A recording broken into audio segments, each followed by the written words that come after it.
Let's talk about today first. What are you going to tell everybody here?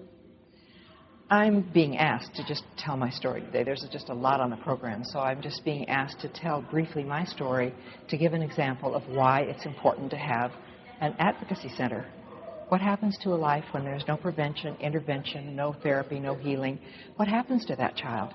So let's follow that child into adulthood and look at my life and see why we need to start protecting children. Right. So that's what you tell your story, and you hope it translates into helping others. I know it does. Mm-hmm. I know it does. Where do we start? Tell me about your memories of what happened beginning when you were just 5 years old. I was 5, and my father started coming into my room at night. It stopped when I left for college at age 18. If he came in one night a week for 13 years, that's over 600 times. And I know as a teenager it was more often than that. And one of my overriding memories is just don't allow yourself to feel anything. Just shut off. Just shut off feelings. Just shut down. Shut everything down. And I got pretty good at doing that. The problem is that when you marry the man of your dreams, and all you have learned is to shut your entire system down, then you have to begin a whole new process of trusting and allowing feelings, and that can be a long process. I married so well. I did. I fell in love with my husband when I was 15. We've been married 45 years. He has stories to tell. That's a fairy tale story. Do you remember the earliest memory? I mean, do you remember the first time and being that little girl and thinking what's happening? What I remember is a little child's rocking chair and a doll in the chair.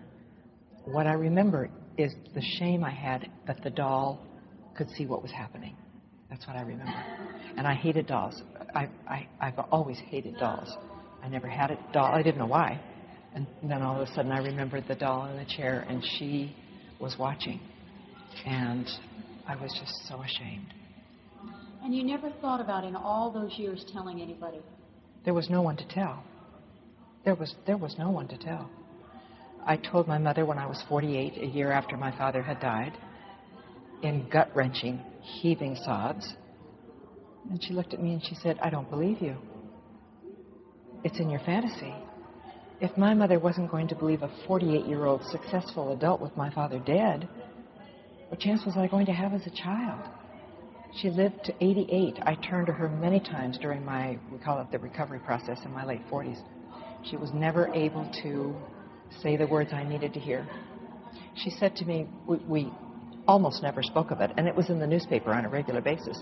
And I testified in Washington, D.C. before a subcommittee. And word filtered back, and Mother called me. This was the only time I can remember that she ever commented on the hundreds of things that I said. And she said, "You said something today that really hurt me. You said your father pried you open." I did. I said, "I did say that, Mother. They're saying he molested me." And I thought I needed more descriptive words. And she said, "Don't say that again."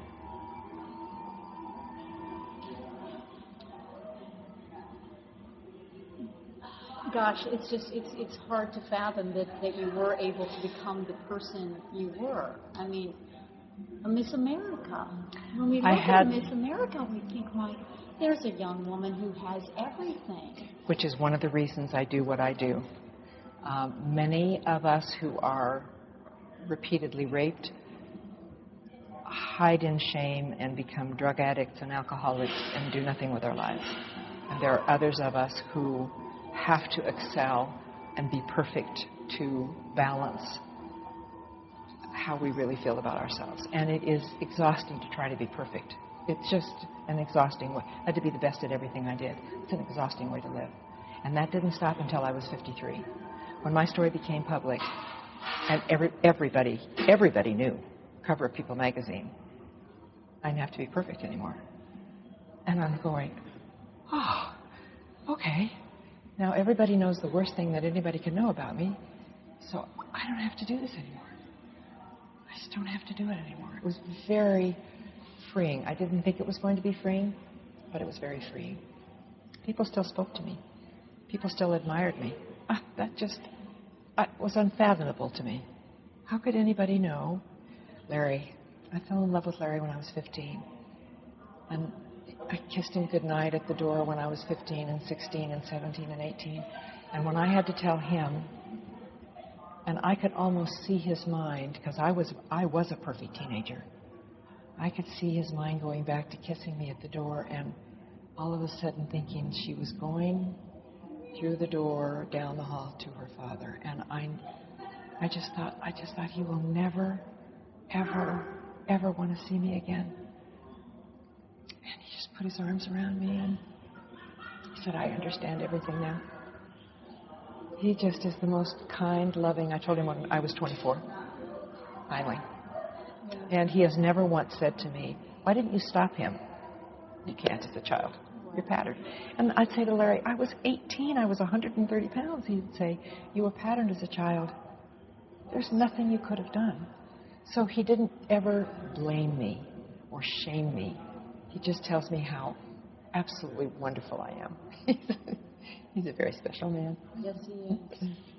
You said when it was the cover of the Denver Post, at first you thought, oh my God, and then you realized that was the turning point for you. Well, what happened was the first day it was on the front page of the paper, someone called and said, you have to have a press conference. I said, a press conference? Never.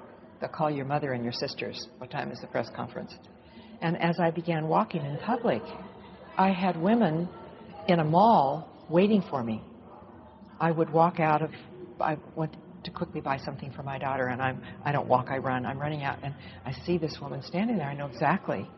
And I just stop and very gently go over to her. And people would stop their cars, get out to come and tell me their stories. People wanted to tell me their stories that they'd never told anyone. Mail came in mail bags. This is before emails. I answered over 8,000 letters. People wanted to tell me their stories. So I went from being shamed to doing a ministry.